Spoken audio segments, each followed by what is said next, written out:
Have you ever found yourself starting a brand new franchise mode zoo in Planet Zoo and not knowing exactly where to start? Well, in this video I'm going to be laying out a basic entrance and a beginning setup that I think works for any franchise mode zoo.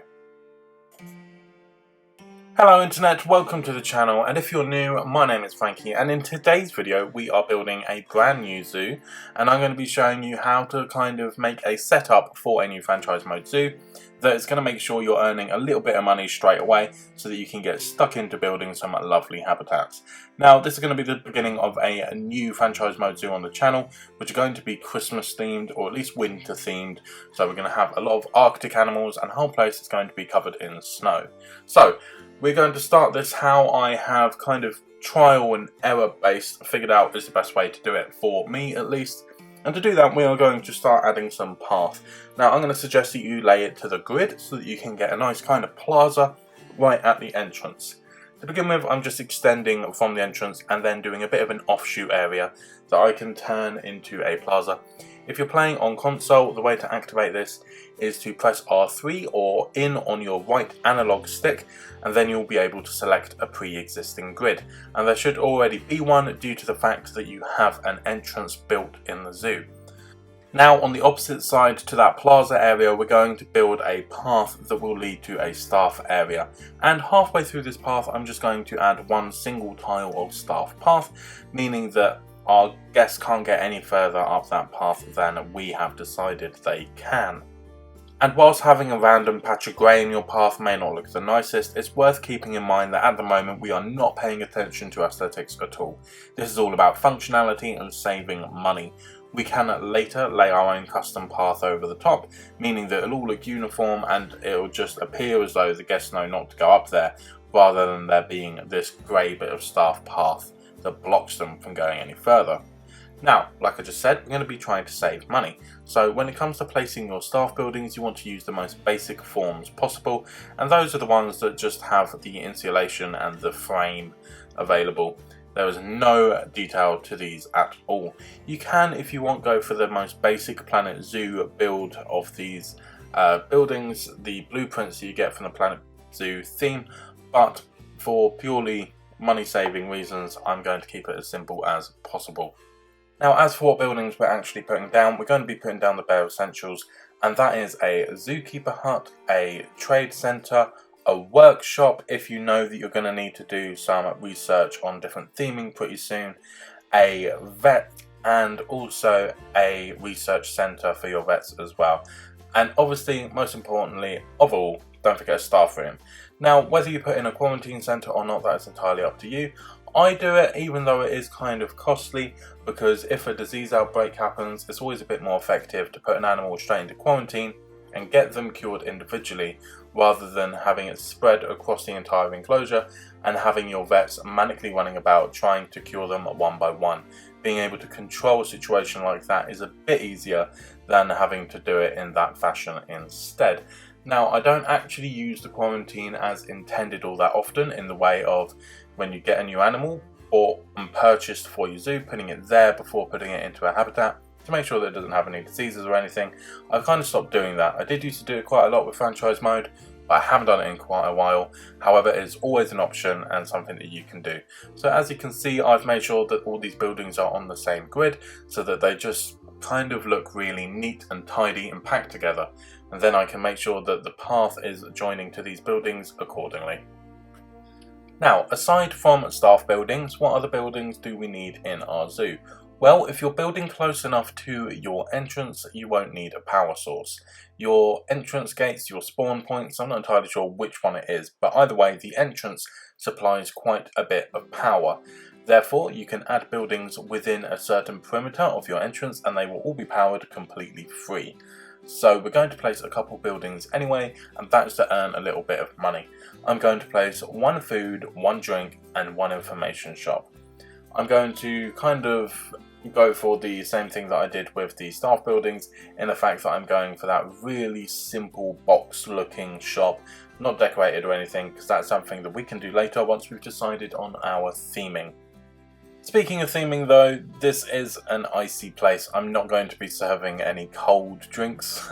Straight away we're going to go for the street coffee instead, Fox's Street Coffee, because if you're going to the zoo you're going to want a nice warm coffee or hot chocolate or something. I just think that'd be really nice. And despite the fact that our guests won't exactly be staying long in the zoo at the moment because there's barely anything here, they are going to need to have a bathroom that they can use, because if you're supplying food and drink they are going to need to use the toilet, so it's always good to place one of the most basic versions of that as well. Another thing that you're going to need as a result of having a few shops is some bins, otherwise litter is going to pile up on the floors pretty quickly, and early on in the zoo build we're only going to want one janitor, so we need to try and make sure they have least work possible, so place a couple bins about as well, just to make sure that people can dispose of their rubbish in the correct way. Before we start introducing any animals to our zoo, I'm going to give you a little bit of advice, and that is to open up your settings and go along to the game settings tab. There you will find an option to slow down the rate of aging for your animals. If you set this to 5, it means that for every 5 years the animals will age 1 year. This means that you're going to get far fewer birth notifications popping up on your screen and fewer deaths too. Overall, it just makes for a much nicer experience when playing in franchise mode. Another fairly simple way of earning a little bit of extra money at the beginning of a franchise mode zoo is to start bringing in some exhibit animals. The reason for this is that you can sell them when there are too many animals within the exhibit, as long as you set up the settings that way. Now at this stage in the zoo I did know that I had to build an enclosure and I wanted to add these exhibit animals, so I did take out a small loan. I took out the $20,000 loan in order to build a fairly decent habitat and make sure that we have various points of interest for our guests, so that they are going to be spending money and we are going to be generating a bit of money so that we can get out of debt really quickly. So for the exhibit I do end up going for my first bit of themed scenery in the zoo. So far I've been keeping it very minimalist so that we can make sure we are saving as much money as possible, but these aquatic exhibits are perfect for the zoo that I'm trying to build at the moment. I think we are going to be leaning into the Winter Wonderland kind of aesthetic, but we're also going to be playing with a lot of faux rocks and leaning into this aquatic theme as well, because the list of animals that I've got, there's actually a surprisingly large number of them that are at least aquatic, so we're going to make sure that we've got some scenery that matches that as well, and this isn't too expensive so we can get this in nice and early. I'm going to move the little information boards around to an appropriate position so that our guests can see them from the path, and this is going to be connected directly to the plaza, meaning that when our guests have had a nice bite to eat and a drink, they can go over and look at what animals are in here as well. Whilst there aren't many animals that are appropriate for the biomes of either tundra or taiga, which is what I'm trying to go for in this zoo, we end up going for some temperate animals instead because that's the closest we can really get. And we're going to go for the crested newt and the diamondback terrapin. I thought we'd go for these as they are both semi-aquatic, or actually the terrapin is semi-aquatic. I'm not entirely sure about the newt. I'm not sure how much time that spends on land. It has got legs though, so I'm going to go with semi-aquatic. I think that these two animals are fairly appropriate and we're going to be introducing those to the zoo. And when it comes to buying for these small exhibits rather than a large walkthrough, I always go for one male and one female of each species. Then they can reproduce from there and they kind of just sustain themselves forever after that point. With our animals in, we of course need to make sure that the temperature and humidity is set correctly and that we have some appropriate backgrounds for these animals as well. I'm not overly fond of having glass on every single side, especially as I know what it's like to own a tortoise, and I imagine it's fairly similar for terrapins, where they're not entirely understanding of invisible barriers. If a tortoise at least has glass as a barrier, it will not stop trying to get through it because it doesn't understand invisible barriers. So I'm thinking we're going to have some 2D facades on the barriers of these. Not only does it help with that kind of thing, but it also just makes for a more immersive experience when you're looking at these animals. It makes the entire thing look a little bit more complete. Next is the most important part of our exhibit management, and that is the population control. To access this, open up the menu for our exhibit, go to the last tab available to you, and then you can change the population of each animal in here. What I like to do is set it to have 2 of each species, if that species can have that bigger social group, and then set it so that the reason for sale is the rating as highest. We want to keep the highest rated animals, and then we need to change the processing to sell for cash rather than store in trade center. You also want to adjust the population limit just to make sure that we are having the number of animals that we want. And what this all means is that when you exceed the number of animals in that exhibit that you want, the animals will automatically be sold for cash, meaning you're getting a little bit of an earning from these exhibits as well. And lastly, before we move on to building a habitat for this video, we are going to just recolor some of the faux rock pieces on this exhibit and make them white, just to help to tie into the surroundings and make it look a little bit more thematic. Now really quickly, before we introduce more animals to the zoo, we're going to place our essential staff, and that is 1 caretaker, a zookeeper, a mechanic and a vet. These are the basic skeleton crew you're going to need for running the most basic zoo. So when it comes to picking your entrance animal, you want something that is fairly low maintenance, can look after itself, and it doesn't need too much in the way of its habitat. What I've chosen to go for is the red-crowned crane, or the red-crested crane, as I believe these large birds are always a great people pleaser for an entrance animal. I often go with flamingos or something, so this is kind of our winter equivalent.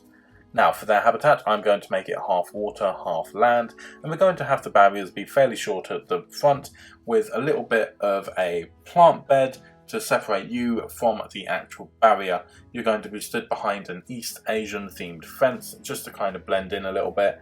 And as for the main theming of this habitat, we're going to keep it very natural looking, with one exception.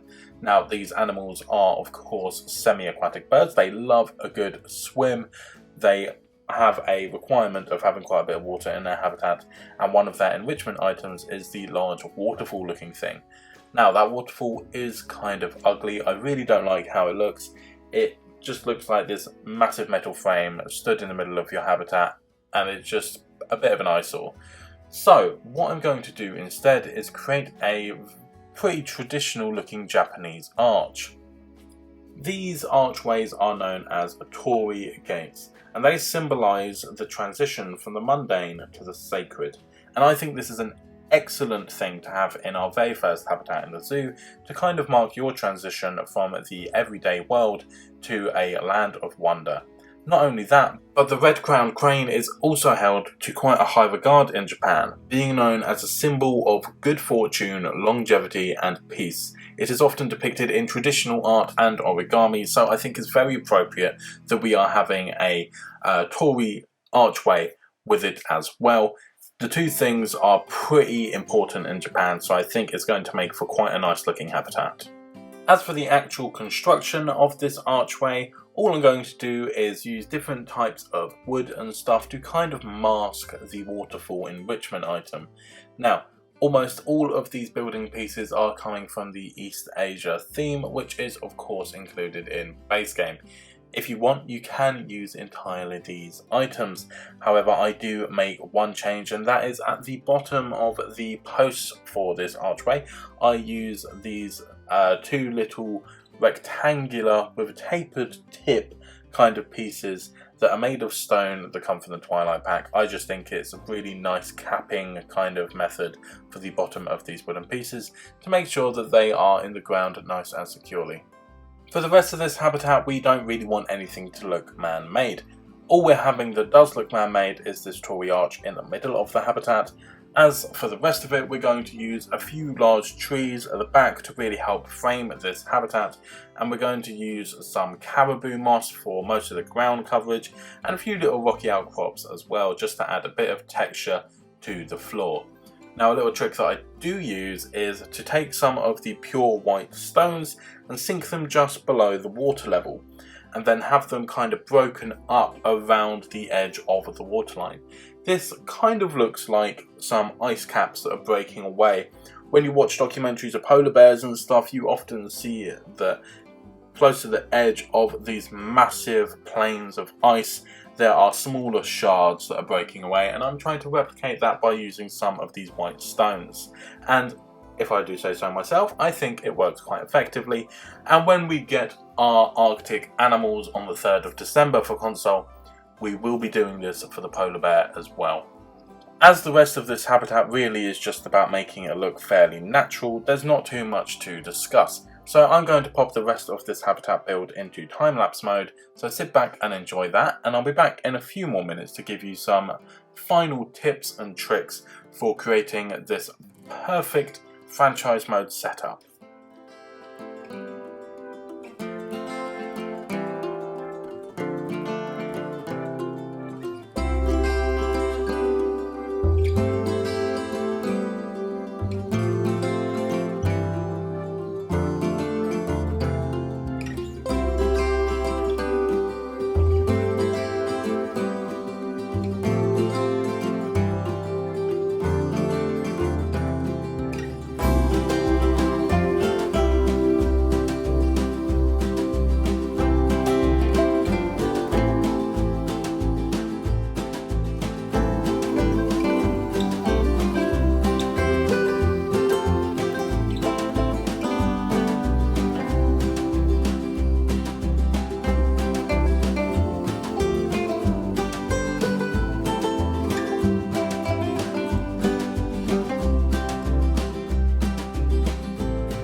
I hope you enjoyed that habitat build. As you can see, it has now turned into this lush little paradise for our cranes.